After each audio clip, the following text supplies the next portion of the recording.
All right, man. Good afternoon. A little bit earlier than what we normally do, man, but hopefully we kind of get some people to come in, man, and join us a lot more from coast to coast.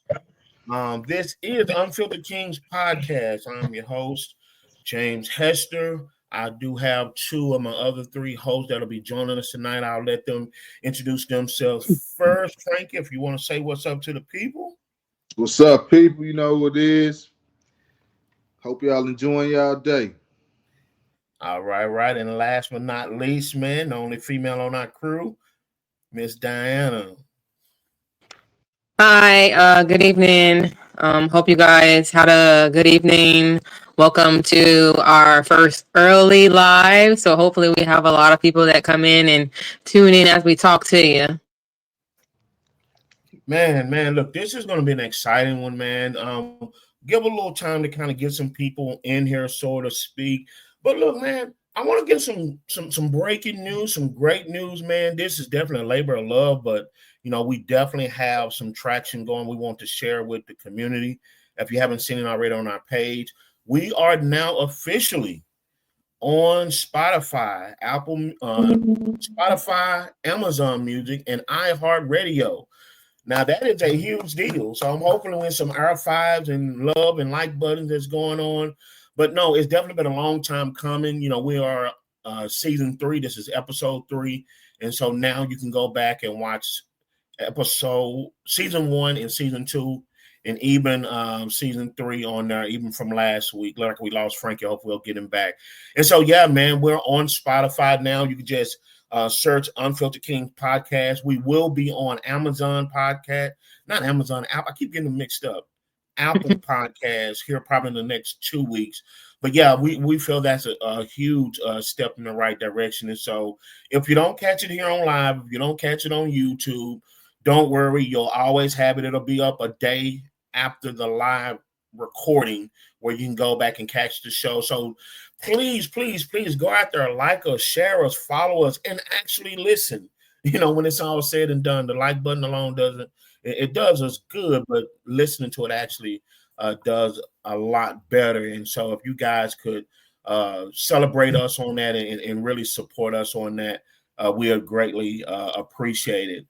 Now, tonight, I think we have a great topic. Of course, Unfiltered Podcast, man, this is where men and women try to talk to each other, not at each other.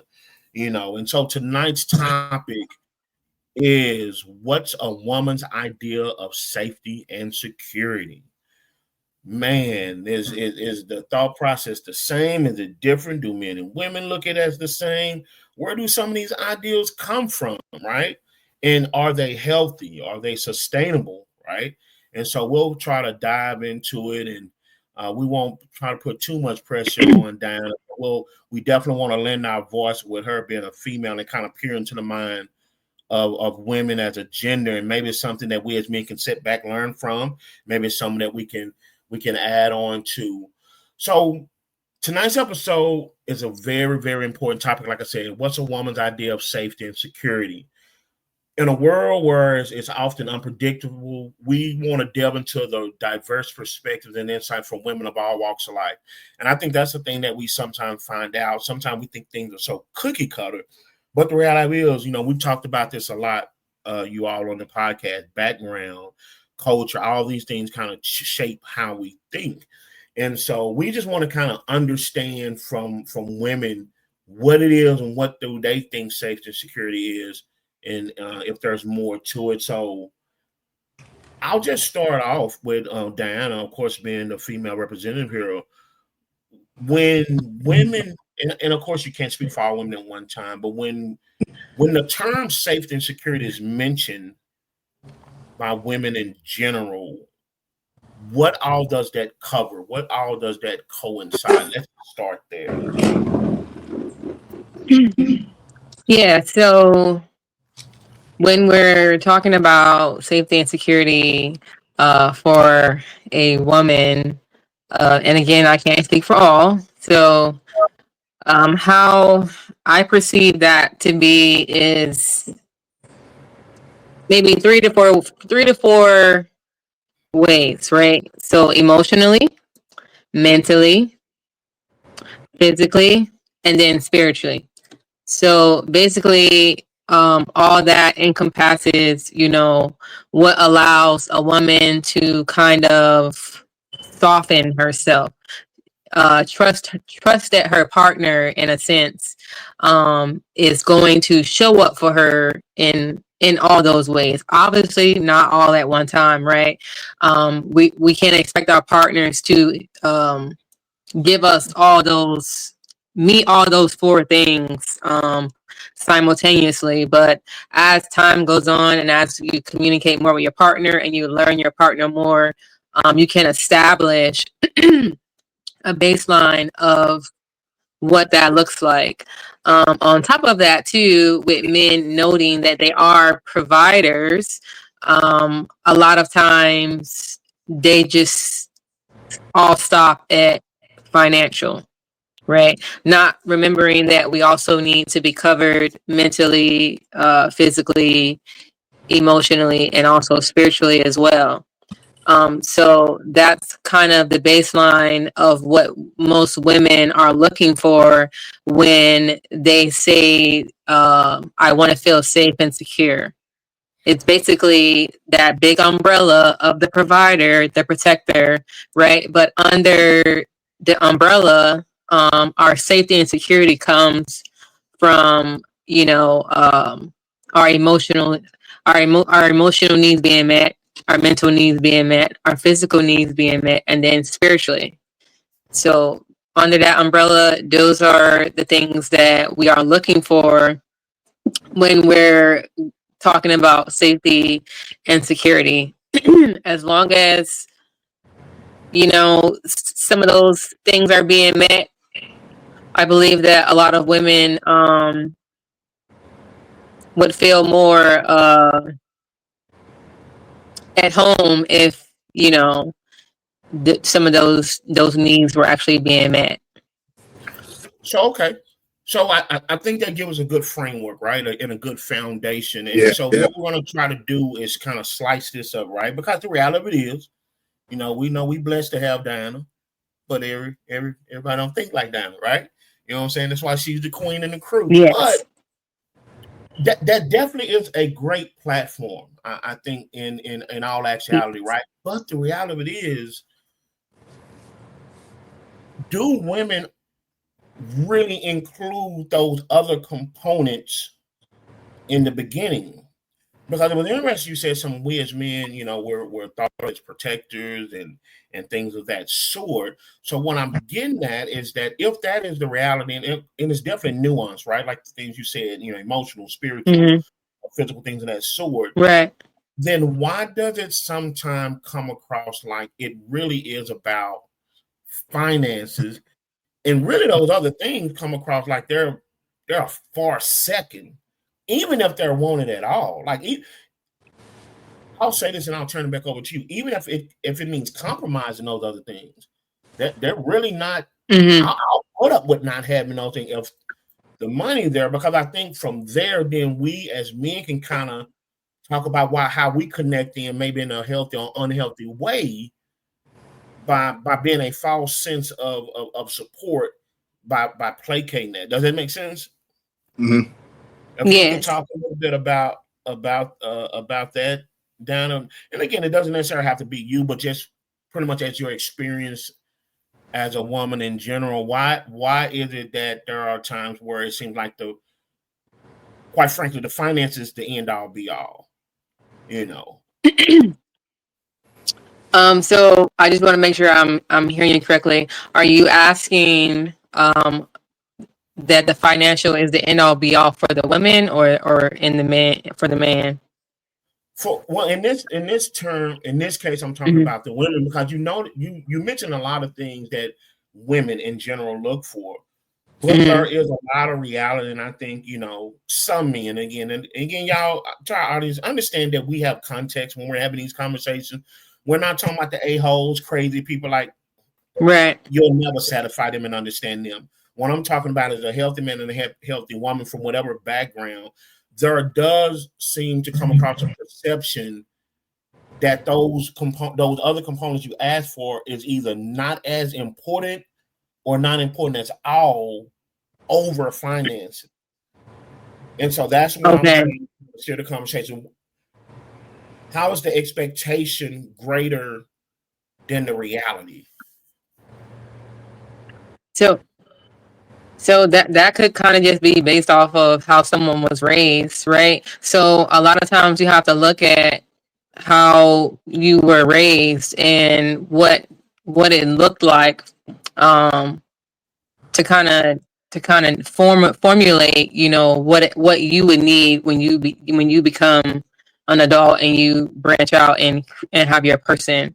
So most homes, are were built on, daddy got the money, the father has all the money and the mom just kind of sits pretty, essentially.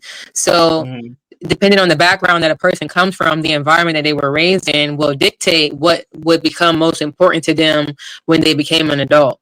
And then by trial and error, unfortunately, you would kind of be able to foresee, what was important for you at the time. A lot of times money is the the motivator for most, because they didn't really, I guess, come from it, in a sense, weren't taught that, yes, it is nice to be with somebody who is, financially driven, right? But we all know that everybody that's wealthy isn't as generous as you would, like them to be. So I think we would just have to look at how one was raised, and that would determine why the motivational factor is money. I mean, like, who doesn't want to have money? Who doesn't want to be secure, in a space to where they can just kind of do whatever they want to do, or, be able to take care of, their family, with, the boatload of money that is being presented to them, by their person. I don't think anybody just kind of wakes up and is like, I'm cool with, not having a person that, could fund or, financially take care of, a household, because the stressor of that, alone in itself, could deteriorate a person too. So I kind of want to go back to something you said, and Frank, I know you always talk about this, is because again, they're all important, right? But I think we have to. What I want to try to do is expose the part of this topic that we often don't talk about, especially in our Black community. When we're talking about upbringing and things, so everybody's right, no one's wrong. Do Right. I say nothing like Mm-hmm. you? I can go on and on and on. So we never Right. get to any accountability, right? Because we know this thought Yes. process didn't just kind of pop out, like it didn't Mm-hmm. just fall Yeah. out. And so, Frank, if you can kind of speak on it, I know, of course, you're, you know, of course, it goes without saying you're not a woman, but what I wanted you to talk about is how, again, we're talking about that influence of child rearing or being taught something, how much it plays an effect on us, right? Because to Diana's point, money, money, money, bills, and this and that. Well, that's important, but when you start making it way more important, the other ones fall off. And so if I just learn that to just master that one, right? And that's what I've been taught, and that's what I Mm-hmm. see. Hey, we got Right. a place, we got food in our house, but we arguing, cussing each other out. We Mm-hmm. fighting on each other, we cheat. Hey, but we got food, we got a nice car, right? Unless no one wants to own that, right? But I'm hoping everybody can look in that proverbial mirror. Is there some dangers, Frankie, when we're talking about that child that being brought up and taught the wrong way? I guess that's if you could just briefly speak on that part of being taught wrong from an early age and the influence once you're adult. Now I'm going to go and just try to apply that because, hey, that's what I've been taught, just like my name. Yeah, man. Think of it as like building a house, man. And it's not just the women.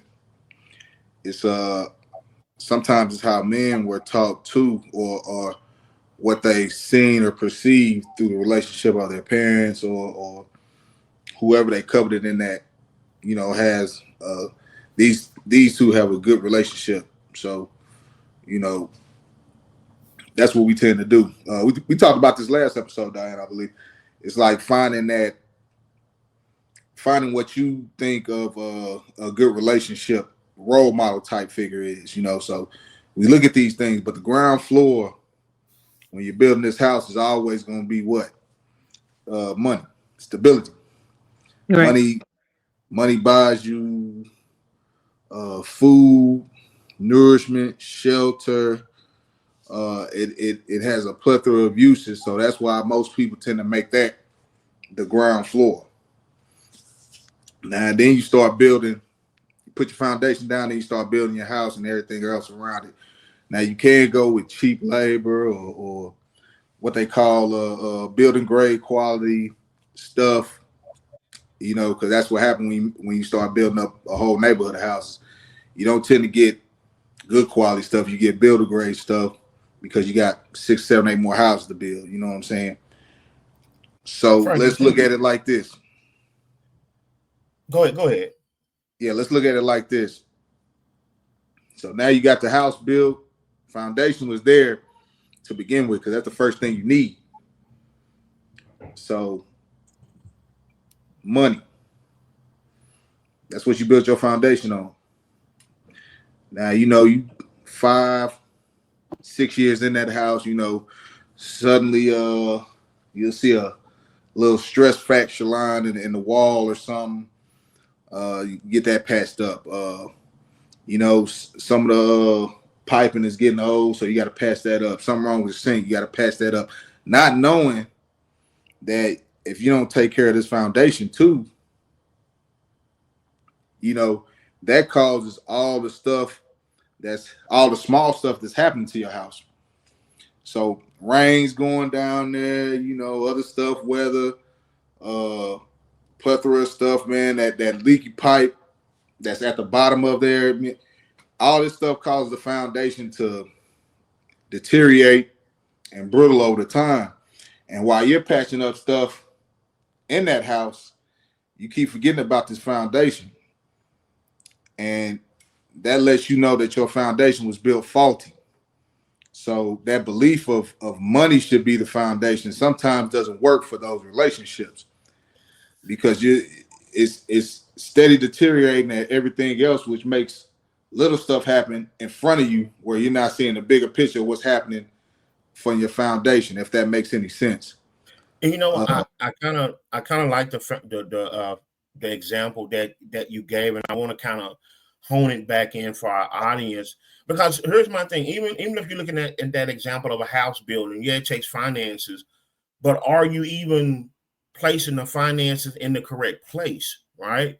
Because here's the thing, we say finances is important, but are we talking about just material things, right?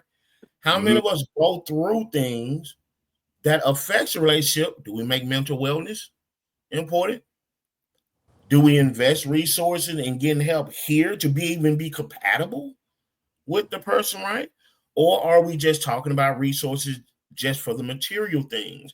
And so I think that's the question for tonight is that, okay, if we say all the other things are needed, well, are they needed in the beginning? Are they talked about in value from the beginning? Or if we're going to extrapolate and say, hey, money and finances, then I think we have to healthily look at that and say, okay, what do we mean when we say finances? Because here's the thing, if you're single, you know you have to live and pay bills. So to me, I've never understood why theoretically when you come into a relationship, like that's a new nuanced and hard thing. Like, well, you were both existing beforehand, right? Well, yeah. But kind of going back to what Diana was saying is that upbringing. What influence do you all think that has on the relationship within itself? Let's just say, you know, for the sake of this argument, that the woman has this expectation of safety and security that's obscured or wrong. What type of stressors or issues do you think that brings to the table just in a relationship?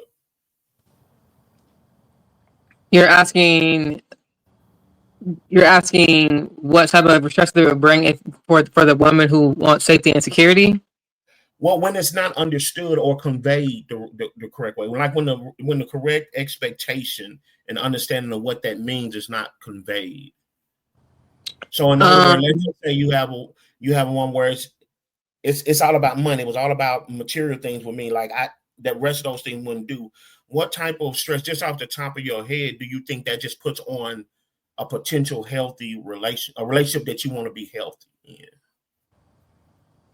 So if a person is, so if the relationship started and it was based off of, money, and later on down the line money starts faltering, I'm pretty sure there's gonna, you would hope that the person would communicate to the partner. You get what I'm saying? Like, all right, I'm seeing, that our money is, going out faster than we can, like, bring it in. And like try to figure out like how to, like, hone in on that and rectify that scenario. But most of the time it doesn't happen like that.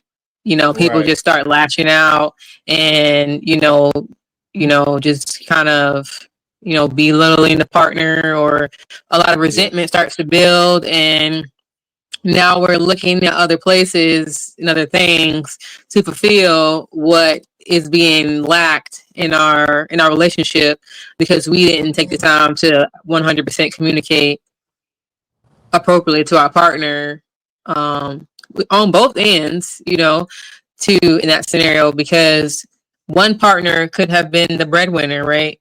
And told the other partner, like, hey, I got it. Don't worry, everything is great. So that's the safety and security, right? For that moment. Because the partner says that, hey, we're good. I'm going to make sure we're straight. I'm going to take care of us. So at that point, that person is feeling safe and secure because their partner says 100% they got it.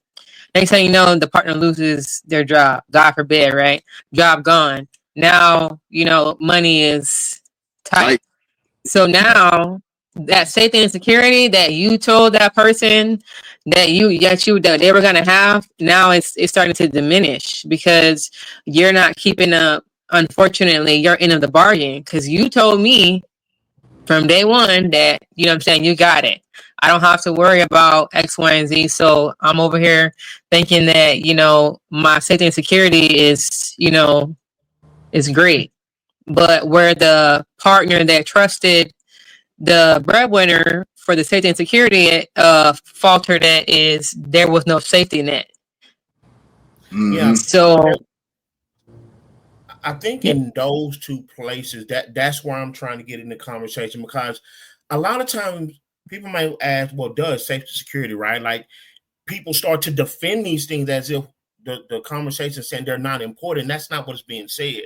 I think oftentimes in our English language, we say one thing, but we're really meaning something else. And we just don't say it because it's not polite to say it, right? I don't want to be looked up in a certain way.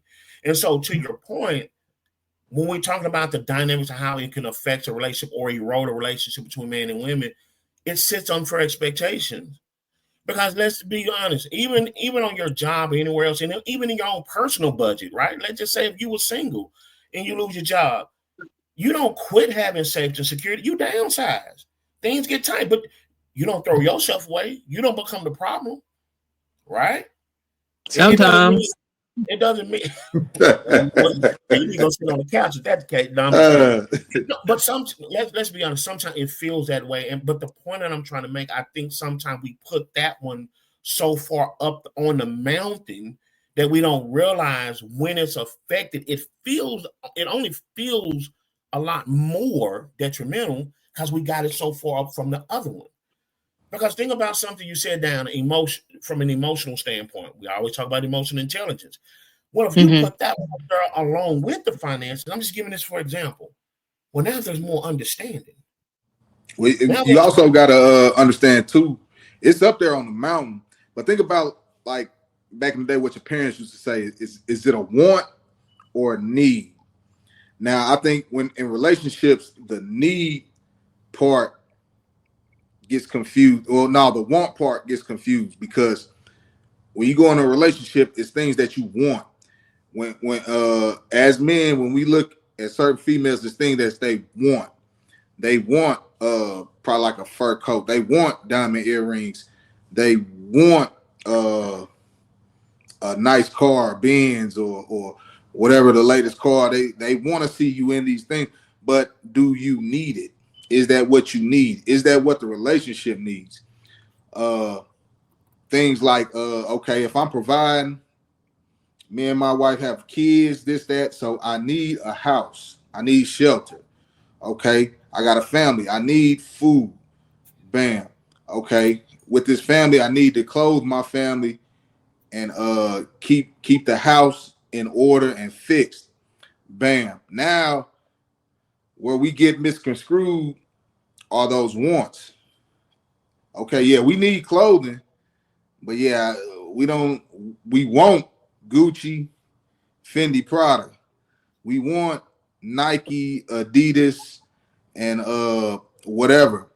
But can we afford it? Yeah, I could go to a shoe carnival and get some Nikes, but then hey, I ain't wearing that.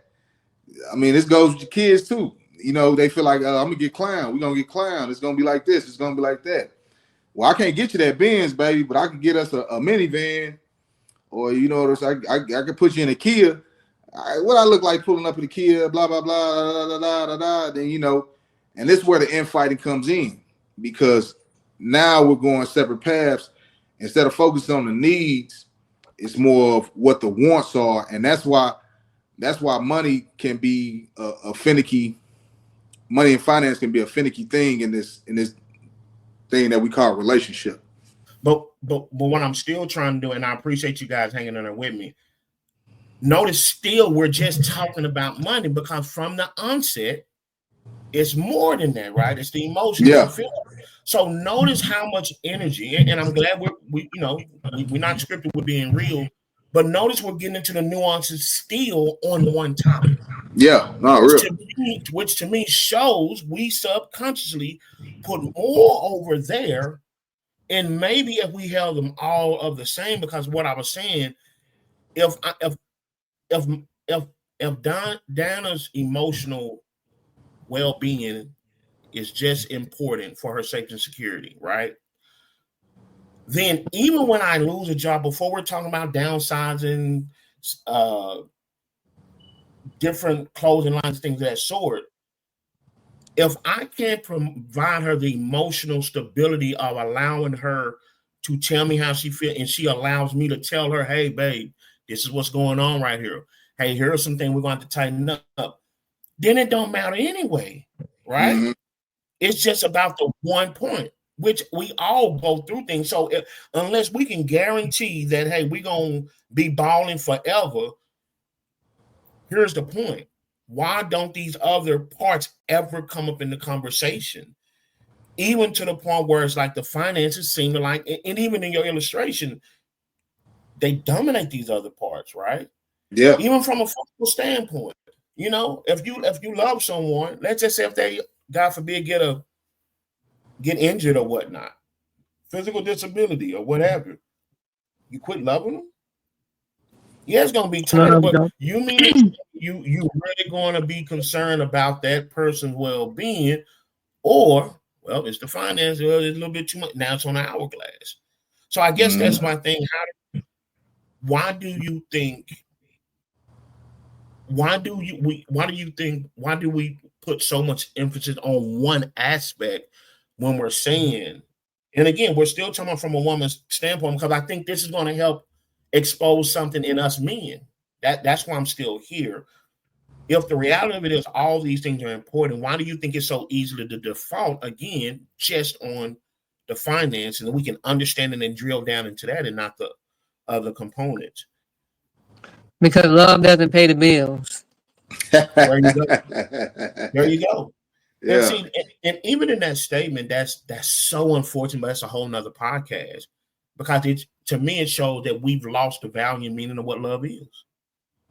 Like, we literally separated the two. It's like, well, if you love someone, it should pay the bills, right? Because you don't want to see that person struggle. And keep in mind, but if we were single, we would taking care of each other's self. So why is it a problem now when if you have help, if you got commitment, if you got the person you have? Like, I just never understood that. Like, you're coming from a point to where you took care of those things by yourself. How does it get to the actual point? And to your point, Diana, is it the fact that we don't think about unlearning some bad traits and behaviors? We just kind of rush in and accept it for what it is. Because I heard that statement before. Love don't pay the bills. Why? I know go ahead. So so when I say love doesn't pay the bills, I mean, yes, when you're single, right, 100%. And just think about this too, right? Because now we have to get with the times, you know? Obviously, most people can't live off of one income, and most certainly sometimes two incomes ain't even it anymore. You get what I'm saying? Back in the day, you get what I'm saying? There was a point in time where, you know, you could afford certain things off of one income, right? The man went to work, the woman stayed home, took care of the kids, and everything was la la la la la la la, right? Then things shifted, right? Because now women could work, they could open their own bank accounts, make their own money. You know what I'm saying? So things started to like shift, right? So now it's women's rights are in place. So now women are climbing the ladder. You know what I'm saying? So some households are altering where women are the breadwinners, and you know their partners not so much. So everything has. I'm sorry. So let me hold $1 sometime. No, go ahead. I ain't say all that. I tried to call it. I tried to catch on camera. But so when I say love doesn't pay the bills, I'm talking about and within the times we're in. Like, because at the end of the day, of course, you do want to make sure that, you know, your partner is good, that, you know, if your partner falters, you're going to catch them 100%. But guess what? Some households, when they come together, most people are like, hey, babe, you ain't got to work no more. I got it. So what does the other partner do? Oh, I got to work. Easy day. I'm tired of working anyway. So thank you, you know? And in scenarios such as that, the one partner is, you know, working, and the other partner is kind of at home, you know, taking care of whatever they're taking care of. If they have kids, they're taking care of kids and all those things. Yeah. Then the working partner comes home. Right now, the working partner is exhausted because they've been at work all day, mentally, physically, emotionally, you know, kind of dragging themselves all day and night at work, drained to make sure home is good. They come home, now their partner who's at home is also emotionally, physically, and mentally splattered out because they're at home taking care of the kids. You know what I'm saying? Making sure the house is clean, cooking, the kids are good, homework, I don't know, whatever they're doing. Yeah. So that is when communication has to be a strong suit. Like you said, emotional intelligence should come into play because both partners at any given moment can both be on the same spectrum of, oh, I'm exhausted. You know what I'm saying? I'm mentally, physically, and emotionally like burnt out. But that's when either one party or both parties are going to come together and they're going to kind of communicate about whatever the issue is so they can rectify it, which again goes to, okay, now your physical needs are being met, your emotional needs are being met, your mental needs are being met because one or both parties are communicating to each other what the issue is, and they're coming together as partners in a partnership to make sure they can keep each other afloat. Yeah. And you guys, if you're just now tuning in, what's a woman's idea of safety and security? Episode 3 of season 3. We're just kind of diving into the thought process of this. And so, what I want to just kick the door in, right? Because I think on one end there's some great information and great knowledge for those who are trying to do it what's right. But what we try to do on this podcast is not necessarily judge people, but you take a look at yourself in the mirror, right? Sometimes it just comes from a selfish act. Let's just be honest. right? We know in 2025, we know this man who in office more than any time in the world, it takes a lot, right? Just to live. But I think a lot of times, just because it's trendy, just because it sounds good, just because of the expectation of genders and their gender biased worlds, right? That all these things go out the window. And it really arrived to the point to where, like I said before, it's like no one wants to say they're selfish, right? Yeah. But, I'll low-key do the selfish act. And then what I'll do, I put that gray area in there. I'll justify it. And I think that's the unfortunate thing when I said, in turn, kind of walking up to men, because now we have to put ourselves in an accountability standpoint and ask ourselves, do we take that nonsense and develop toxic masculinity within ourselves, right? We'll take on that narrative and we'll feel some type of way, oh, that makes me a man. But we know we suffer in silence also. We know stuff not that sweet also. We know we're going through health issues also, or quite frankly, we know we just don't like it. But that let's be honest, and this is not being disrespectful, but this is just the ideal some men to keep that trophy wife, or to keep that trophy girl, or to make that image up, or because she provides for me sexually, for all these things, we'll go and reinforce this false sense of what safety and security is. And that's why sometimes as men, we just got to be real. We don't give a damn about the other pieces. Because if you don't make me jump through all these hoops just for this one, then guess what? Once I done done that, you owe me. This is the mindset, right? So you see how this mindset, if we don't ever talk about it, like you saying, Dana, it can create a toxic behavior without us even being at each other on some regular life ish. Who can control losing their job? Or who can control, hey, if that's what, go ahead, Frankie.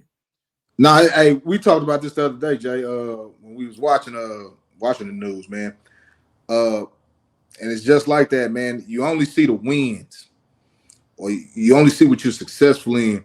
And the sad part about it is when you're coming up, you as a kid, you see this one thing, you see this piece of paper being passed to a cashier, or this card being used, or this. So that's where this comes into play heavy too. And as men, we rely on that because and women too. It like Diana said, money don't pay the bill. Money makes the world turn. So say that partner does get sick, you have to have money to keep paying it to your insurance, to keep him upkept. If he's bedridden or if she's bedridden in this hospital, you gotta figure out how to budget. You gotta figure out how to do all this stuff. But like I said, you only hear the wins. You don't see what's going on behind the scenes, or you don't tend to want to speak about what's going on behind the scenes because that's too stressful. That'll stress you out. And we don't talk about that more in relationships where, you have to go back and like, hey man, how did y'all go back and ask your parents or something? How did y'all get through this, and this? And they'll tell you like, man, it was rough. We had to cut corners here. We had to do this. We couldn't buy the stuff that we used to buy. We couldn't do this. Nobody wants to talk about that part. They just see the successful part or the winning part where we were up. But when we can't comprehend, or we can't, or some of us don't know how to survive those down periods. Well, Frank, I think sometimes, and again, this is not painting a broad brush, right? A lot of times we can't talk about that which we don't care about. And I think a lot of times when we talk about mama and them and big mama and them, sometimes I think we celebrate and call that success when that was just functioning in your dysfunction. Get by, yeah. So my whole thing, I guess what I'm saying is that if on the onset you're telling me that all these things are important, which they are, right? Those are human things, but definitely know even the Bible says a woman is a weaker vessel, meaning like Diana said, yeah, she makes money, all that, but that means that there is a provision and safety security just built in us as men. But I think a lot of time men don't honestly get to operate in that, because if you only want and expect one thing, just like your job, if your job allows you to sit back and cush all day, let's just be real, and you got a cush job, what we gonna say? That's a good job, man. I like you, gonna stay there forever. Now, if they come in one day and have the audacity to ask you to do your job, if you done that so long, you're going to look at them like they tripping. Yeah. And I think it's something to be said in that, because even like in your conversation, we do not talk about the emotional trauma of mama and grandmama and daddy and grandmama, because guess what? It have nothing to do with the fact that it was successful. They were successful. They didn't deal with it because they traded that off. Well, just the material. And I don't care what you're struggling, doing good, or whatever. You see what I'm saying? And so that's the point, that mental wellness turned into mental illness, and that get passed down. Yeah. Even when you're dealing with the financial piece of it, and this is just how I believe. In 2025, if you wish someone together, finance should be a given. If it's not a given, hey, we need this and we ain't trying to get it, then it's like, get off around that person, right? Like, what are we arguing about? We need food, shelter, and things of that sort. And the clear up. What I think was more important is, again, because we assume, and we've never, if we really just take the time and look at it, we've said the right things. Oh, the physical well-being is doing it. Well, guess what? Mom and dad and them got the cars and all of the bills paid, but it's abuse in the household. Hey, you know what? Yeah, the emotion is there, and yeah, I want somebody's emotion stay, but guess what? I come from a household where you're calling each other everything except a child of God. Yeah, there you go. Yeah. So the reality of it is, what I'm trying to do is expose us really as human beings, and say, as much as we make this as a man or a woman thing, and yeah, there are things that women are taught wrong, which in turn we hold on to. And to me, what I'm getting at, as a safety and security man, and to me, I'm just gonna say a man of God, we should be able to sit down to our woman and help her heal on that. Can't make her. But let's say if she's learned that the wrong way, right? Let's say if she does not identify, one of the harshest things that hurts my ears when I hear women, for whatever reason, B. That's a learned behavior, though. So instead of us trying to live up to this expectation, when I'm getting that, Frank and Dana, wouldn't it be the safety and security mindset of taking care of this woman's emotions? I said, hey, baby girl, now that's not it. That comes from a toxic place. Here's a healthier way of doing that. Because a lot of time, what's unfortunate, a lot of times these topics are only exposed, guess what? When finances become an issue. Agreed. Well, and you talked about it, right, Frank, about behind closed doors. And unfortunately, that's what we as Black people, and I'm just going to speak to us. I apologize for that, but I digress. We have to get out of this subconsciousness that just because we can function, that's right and good, and we put that out, but all the trauma and dysfunction harms behind the scene. That's why we can't talk about it. Yeah, and that's what I was alluding to, man. That's what I was alluding to, not to cut you off. Like, as a child, you tend to get cut out of seeing the background. And that's why, some people are not prepared when they grow up to deal with that, because and as parents, you probably don't want your kid to see you struggling. You want to tend to leave that between you and your wife, or you and your husband, you know what I'm saying? But it also can be a bad thing too, because they need to see that in order for them to grow up to see how they can handle it themselves, or have a good picture of, okay, well, mom and daddy did this when they were going through this. But quick question though, here's the thing, and we still talking about and this is good. We don't want them to see us struggling financially. What about when they see us cussing each other out? Yeah. That's okay. That's okay. What if they see when daddy gone, because daddy trying to her and mama? And my thing is, some like it starts off faint, and that's how falling outs always do. You start yelling and then you forget the kids there, and then they wake up, they peek in because they heard a little bit, but then you close the door. But they heard just enough. Yeah. But I get where you're coming from though. These are the things why I'm saying we have to be honest and transparent. Kind of goes back again to the foundation that Diana set for us. It is not enough for us as people to know what's right. Because to me, that's a hypocrite. Let's call it what it is. When I know what's right, but I'm really not practicing it. And when I find out that I'm wrong down and what I justify it, right? Kind of like the podcast we talked about before. Okay, some of these things I learned from my upbringing. Yeah. But it don't give me a justification to do you wrong. So sometimes to keep from doing you wrong, I gotta call that spade a spade. And if you hear throughout this conversation, and I think this would be consistent with most people, and if you guys want to chime in, we'll definitely put you guys comment on the screen and respond to it. So thank you, Jawan Arnold. I see you came in. Good evening to you. Want to make sure that I speak to the people who are in. I'm gonna try to kind of multitask, but we got to quit making excuses and then pointing the finger at the other gender. That's what I'm talking about on the premise of our podcast, where we can't talk to each other because we're talking at each other. And we got to that point where we're talking at each other because we never dealt with anything, right? And I think that's the main thing. And so that's why the question is not necessarily to beat up on women or expose women, but I do think there is something to be said that a lot of times that ask is not there in the recognition.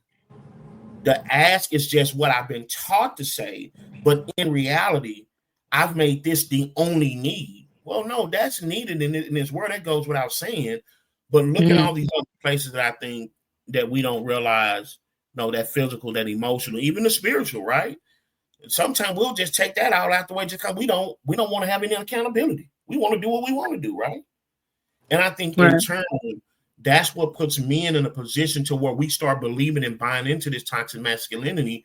And we, to your point, okay, even if we quote unquote lead on that one aspect, well, kind of like Diana said, what if she need help with the kids? Or what if she just needs someone to talk to? A lot of time we can't identify that because we've honed in on this one piece right here. Because if I can do that, that makes me a man. That's it. You know what I'm saying? That's where my pride comes from. Look, I take care of I pay all the bills. How many times I pay all the bills? But is your woman happy? Mm-hmm. Can she talk to you? Can she hold you accountable? Can she tell you why you got all the bills paid? Hey, it's a better way of doing that, right? Yeah. So a lot of times we as men, we put this false sense of pride on ourselves, and now we start operating in it. And to the women out there, well, why men don't provide safe security? Well, we put ourselves in a position to give you what you literally are really asking for, and we drop those other components, we don't get to practice them. We don't get to deal with those other components. And as long as you happy, because you know what I'm saying, you got name brand, you're going out to eat, and you heard, and that makes you quote unquote happy. Just because one day you come around and say, okay, now I need these other components. Because I've already shut those out. I've already tuned those out. Mm-hmm. And my masculinity has already said that being a man is just, hey, you're happy. So let me just keep giving that one thing, right? I'm just going to keep giving that one thing over and over and over and over and over. What I want to turn my attention to now, and again, if you guys just joined us, what's a woman's idea of safety and security? We kind of went off on the one main point is that a lot of time it's based on a person's background thinking. What do they look at safety and security is? And we've identified that a lot of time we say all this other stuff, but really it's really the main thing, money, money, money, money, money, money, money. And so these other things fall dormant until we have an issue later on in the relationship. And then all of a sudden, we got to start practicing something that, we haven't talked about in the beginning. But Dan, I want to kind of come back to you now because now we're kind of transitioning back to the healthy sense of it, of what that safety and security looks like. We're going to park the finances. And I'm glad that we talked like we did because I wanted our audience to see how much it really does override those other topics you were talking about, Dana. But I want to kind of get back to those other components because they are important, if not just as much. I want you to talk about some of the effects of a woman when in the lines of safety and security when she's not heard. When she feels she's not heard, when she feels she's not seen or seen for the wrong reason. Hey, you look good, that's it. Oh, just, the sex aspect. But what are some of the dangers that you feel that a woman takes on and has to deal with when she's not heard by the person that she's partnering with? So, I think when it comes to someone not being seen or heard, I think it kind of messes with their esteem a little. It kind of makes them feel small and maybe invisible. So you would hope that the partner would communicate to, which is crazy that we would even have to do, but sometimes you have to do these things because people get complacent, they get comfortable. So a lot of times the things that you want them to acknowledge, like, oh, you look good today, or I saw that you got your hair done, or whatever. Some of those things that you are used to them, communicating to you about or expressing to you those things, depending on, their mindset and what's going on with them, sometimes those things may take a back seat. So if you communicate to your partner, you know, however you're feeling in that moment about the scenario, maybe it wouldn't get to the level of, you not feeling like you feeling invisible, or you feeling alone, because then resentment will build up, right? And then once resentment is there, it can become a a nasty, scenario, or a kind of a toxic environment, to where that one party is kind of, I would say, like, nasty to their partner, because they are neglecting their partner emotionally, or, you know what I'm saying? So I think in scenarios such as that, it's important that, one, you don't get comfortable or complacent, and three, that you communicate to kind of bring your partner back into that space, or figure out, essentially what is, pulling your partner away, to where that those things are not as high on the list as they used to be. And I so appreciate you by owning that space, because I think a lot of times, kind of going back to something Frank alluded to, a lot of times it's not that the conversation is hard to have, we just don't want to hear it. Because I think when you hear someone express how you make them feel in a negative, unpolite way, it's hard for us to own that at that point in time we can be an ugly good person. Or, Right. well, ugly person, we're being called out on our ish, right? Mm-hmm. So now we double down. So to me, my word, I think that's low hanging fruit when it's just, well, we don't want to communicate, we don't talk. I think a lot of time that's unintentional. I think a lot of time, my bad, I think that's intentional. Because if you listen to what Dana said, could you imagine, and I think we all grown, how many other issues, again, keep in mind, we got the money, the bills paid, but with the other ones not, look how many other issues just on her side, on the woman's side. Let's be on that can introduce, open up the doors. Yeah. Because one thing I realized, if somebody wants attention and you don't give it to them, we don't like talking about this, somebody else come along and give it to them. That's it. Let's right? Like, let's not be cute. Well, you should know, if you ain't giving it. I like steak. If you don't cook steak, that don't mean I don't like steak. Right. Right? That just means I recognize you ain't gonna cook steak. Cook steak. Hey, and I try to put it plain, because I think, again, we spend so much time, you all, as men versus women, that we don't realize we introduce a lot of these problems ourselves. And then we double down, like Frank alluded to, we don't talk about it. No. Like, that's scary. I done isolated, for example, I done isolated Diana where she don't feel the safety and security that she can open up to me. I'm not listening. My mind is somewhere else. She's sitting by herself. She's still an attractive woman going out in this world and whole 9 yards. And I'm sitting over here Now, is it wrong to cheat? Yes, I'm not, by no means am I justifying it, but what I'm saying, I cannot be shocked if now we go from just having a conversation, not being able to talk about this, that just because as a man, I think because I'm providing all this other stuff, now I have to deal with the fact, well, she's getting what she wants from someone else, not because she's a bad person, because you failed to provide it. Right. And I think a lot of time we as men, again, cheating is wrong. Don't get it twisted. I came from a marriage to where I got cheated on. By no means I'm saying it's a pleasant feeling. But what I'm saying is how many of these issues are we creating by not having a real conversation, kind of like what Frankie said. Hey, when I build that house, if I take care of that foundation, even when I have to make a few repairs, them just minor repairs. If I don't build it on a good foundation, house look good. But like Frankie said, oh man, the concrete is sliding over here and the pipes are busting over. Because why? I didn't take time to get the right foundation. Yeah.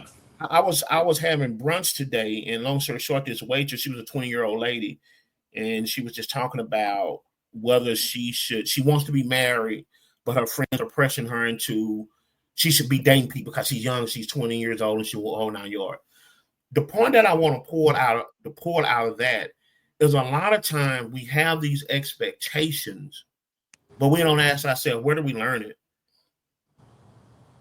Because how can I expect my partner, women, I'm coming down your street, to allow me to express my emotions, but have you learn emotional intelligence?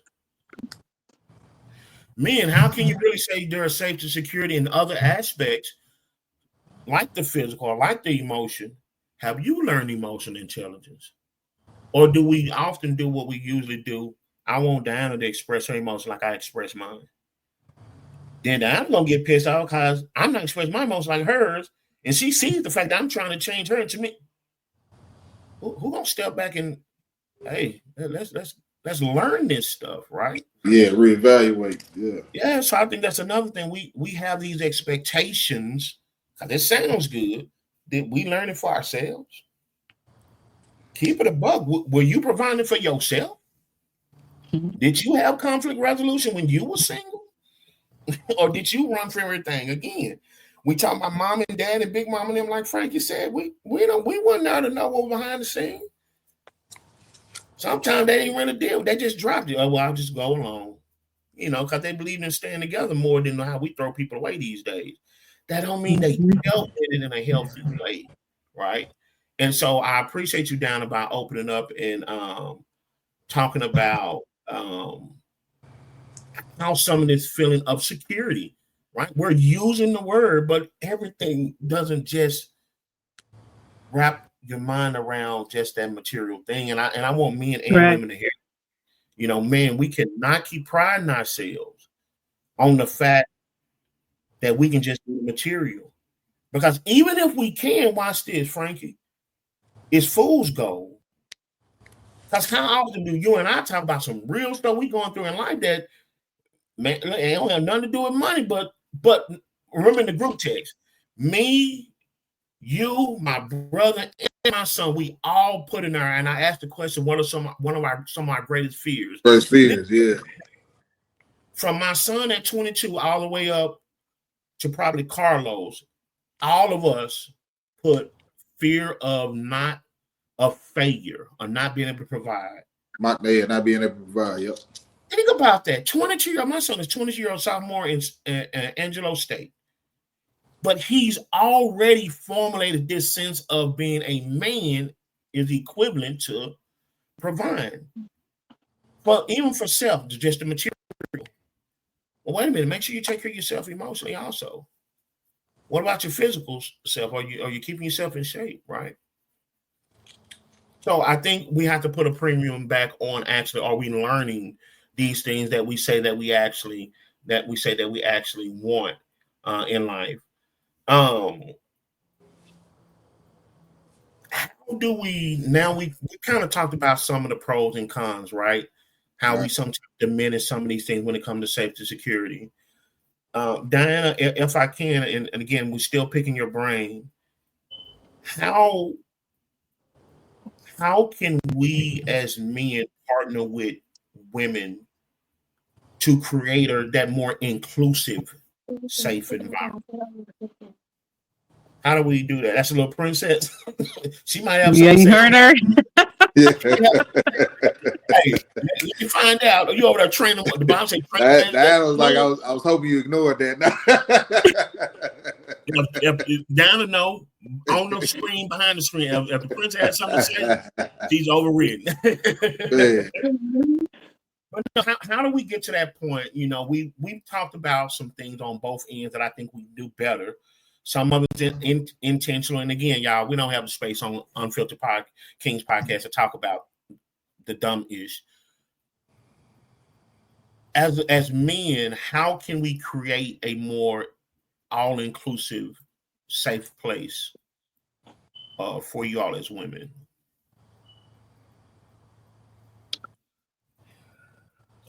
So, Dang, we that bad now? Golly, I tried to land the plane lightly.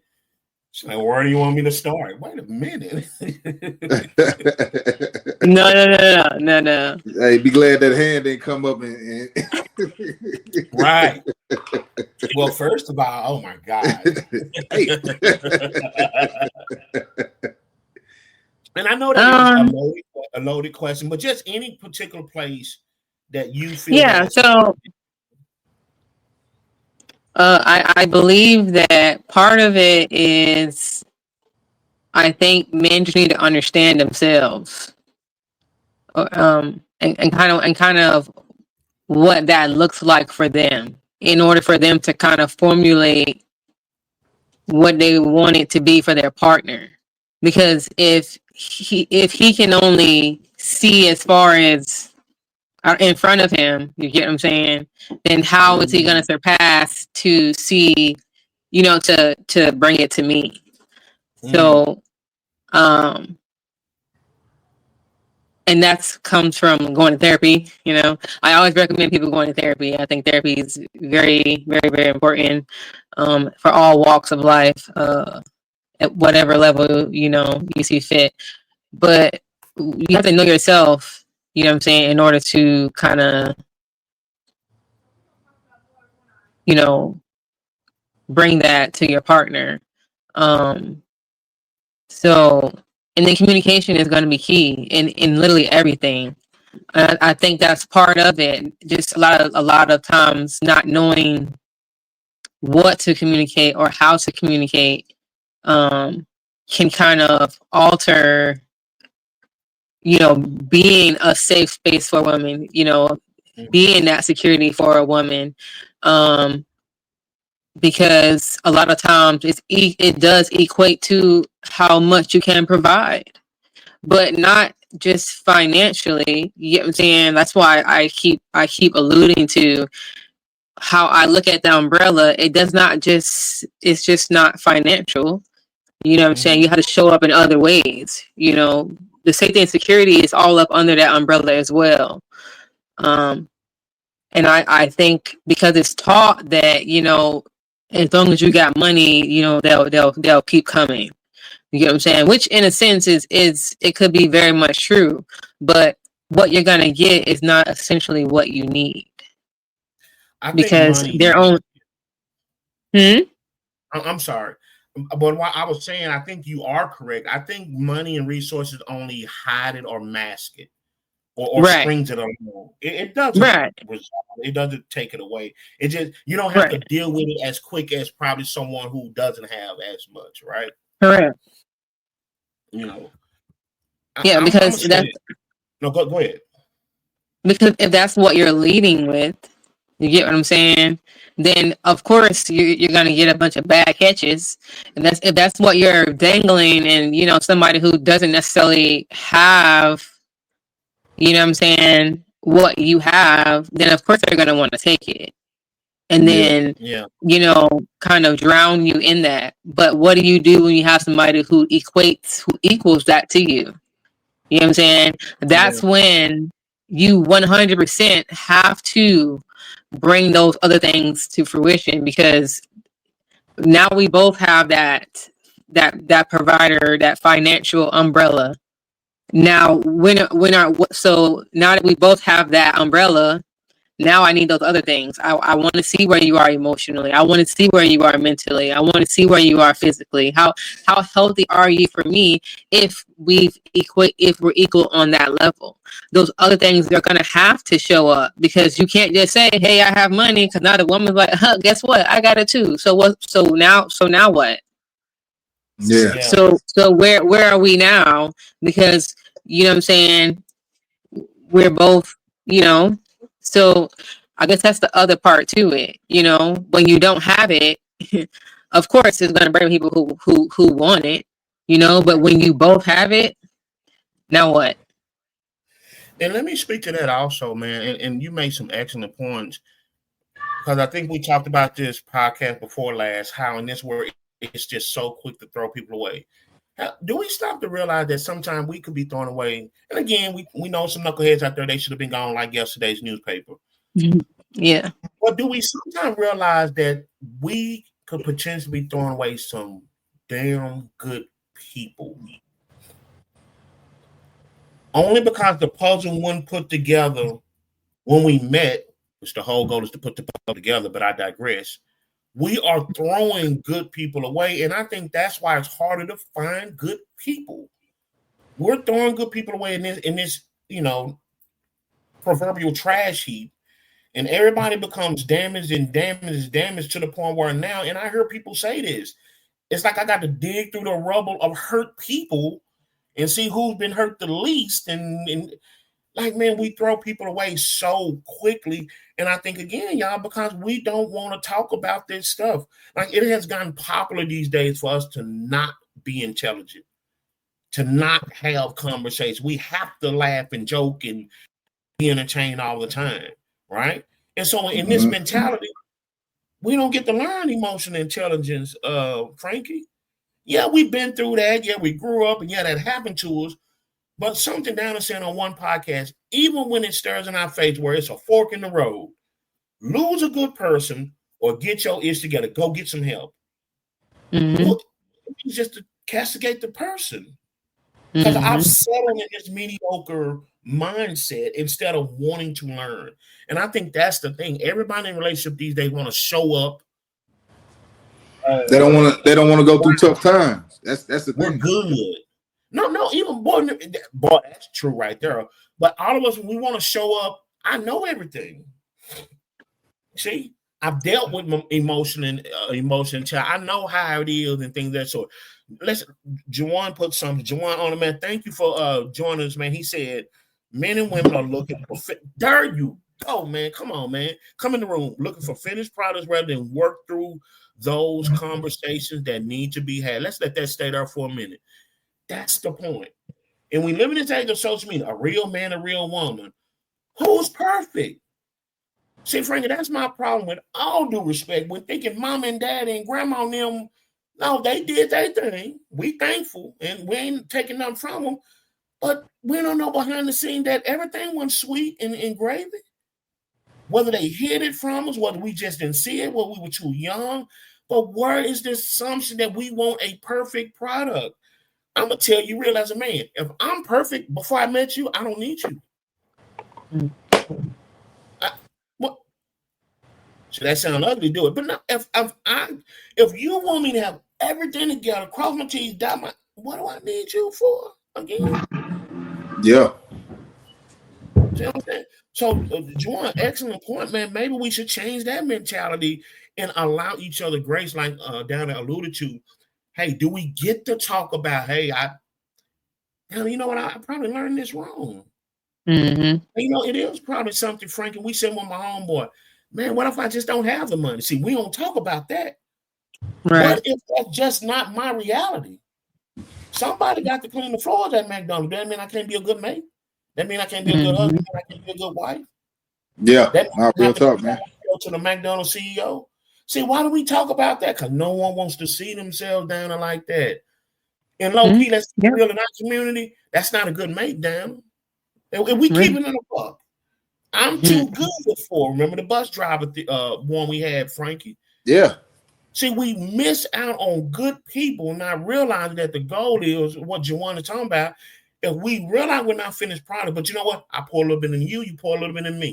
Help build each other up, man. Reciprocation, teamwork, man, the whole can be greater than what we both came from. Yeah. That's what it's supposed to be about. I don't want to be the same person that I was when I was single. Right. That's why I don't want to be single anymore. But Diana, that's why some people choose some reason. It's better to be single, because if I get you and go down, I might well stay here with my single and just rotate. And that's ugly. Not saying that's right, but that's just a real harsh reality. Because the reality is, men, toxic masculinity, we're not finished products. Right. I don't care how much we can make our money, shine our car up, put jewelry on, money in our pocket, go out to the club, bottle. We will never be a finished product. And until we quit selling these women these wolf dreams and be able to stand on that, then we can't get upset that women put us in that position.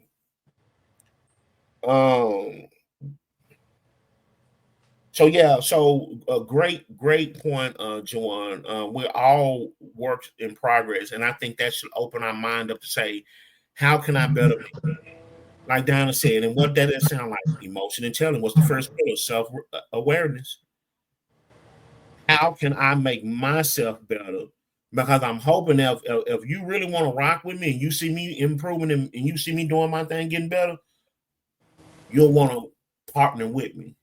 Yeah, most definitely. Throwing me away, man. We throw people away too quickly, and we just justify it too. You know, I had another question here, and again, Frankie. Yeah. What do you think are some barriers or some things that get in the way to keep men from effectively being safety and security? And again, not just the finances, but if we could speak to women, what do you think are some ideals, thought process, or behavior they have that keep us from being effective providers or providing that safety and security? What do you think some things that get in the way of that? Ourselves, man. We have to get out our own way. Even in the relationship, and this also alludes back to the question that Joanna had posted. You know, men and women are looking for finished products rather than work through those conversations that need to be had. Like you said, those conversations need to be had. You can't always go in throwing out your successes. Like, yeah, I did this, I did that. No, we got to talk about, okay, yeah, this happened, and I couldn't do this. You have to have those tough conversations, and what I mean by ourselves is we have to get out our way to have that conversation. Yeah, we don't want to bring it up. Yeah, make it look bad. Yeah, we don't want to hear the criticism that comes with it. But it might not be bad criticism. Constructive criticism can be also uplifting too. To know that, hey, yeah, you messed up, but let's try it this way, that way, and this way.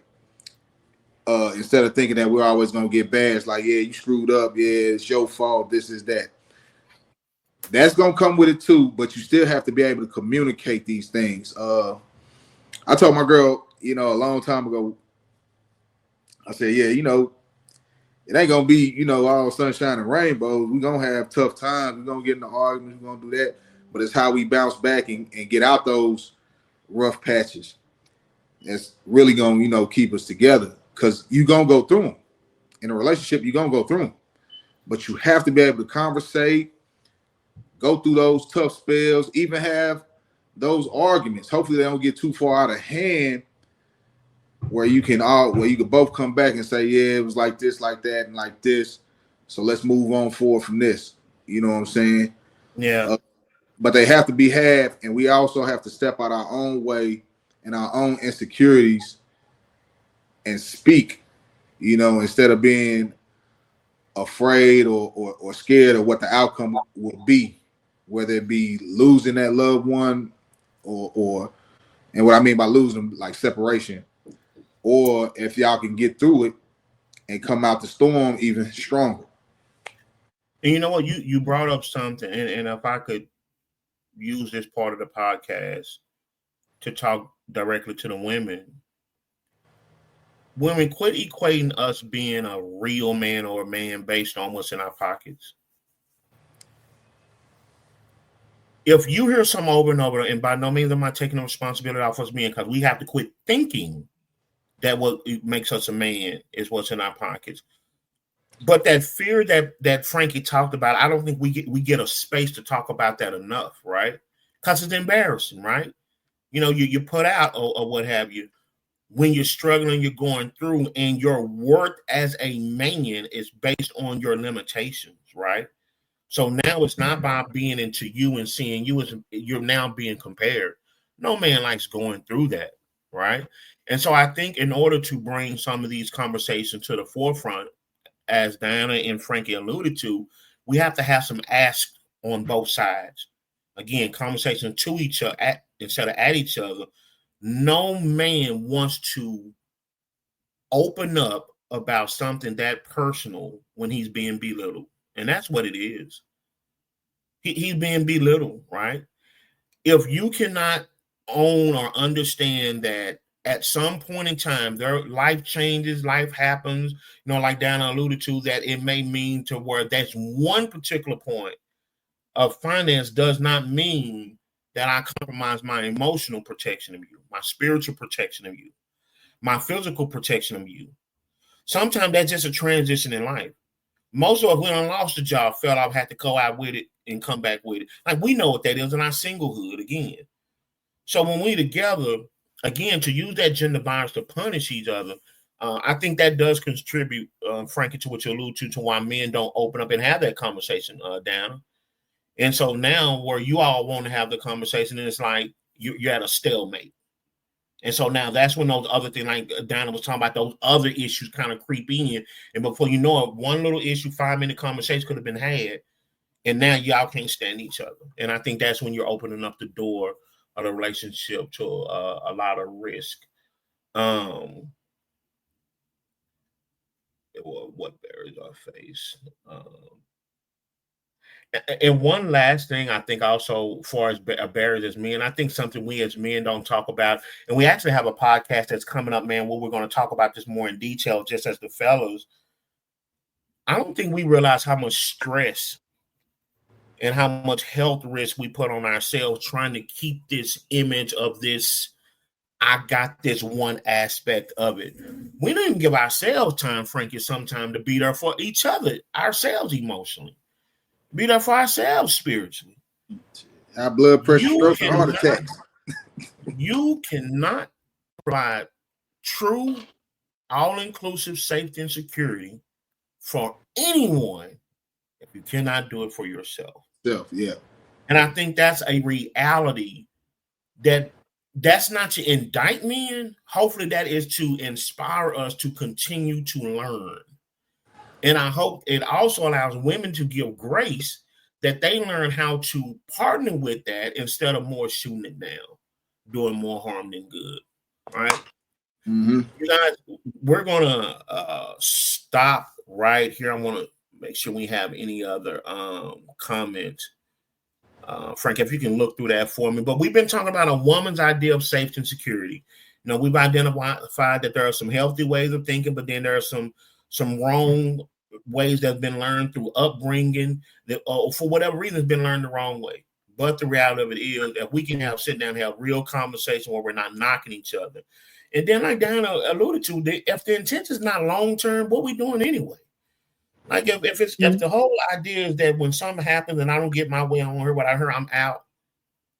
You probably did me a favor anyway, right? Let's sit down. Let's learn some of these things. It doesn't always, as Frank brought up, it doesn't always mean because mom and daddy, grandma and them, it appeared that they did it the right way. That don't even mean that it's right.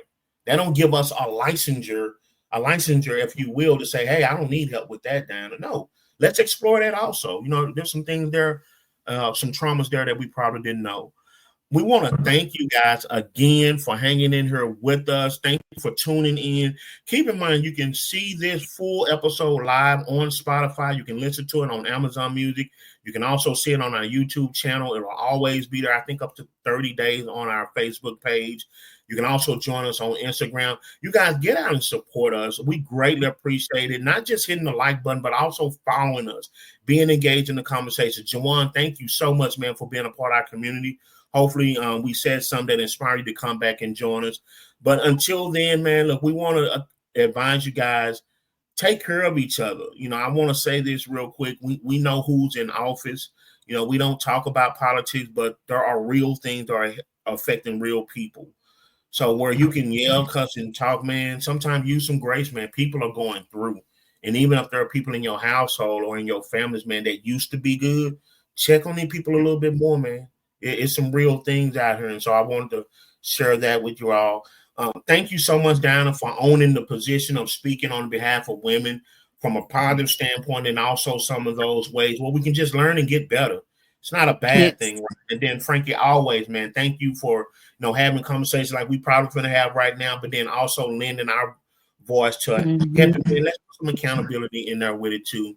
Again, This is Unfiltered Kings podcast. This is episode 3 of season 3. If there's none further, let's keep the conversation going. If you have more questions or comments, keep those going. We'll be checking on them. But other than that, we want to say thank you guys so much for joining us. Don't forget to follow us on Spotify, YouTube, Amazon Music, and iHeartRadio. And until then, we'll talk to you guys next week. Take care. Peace.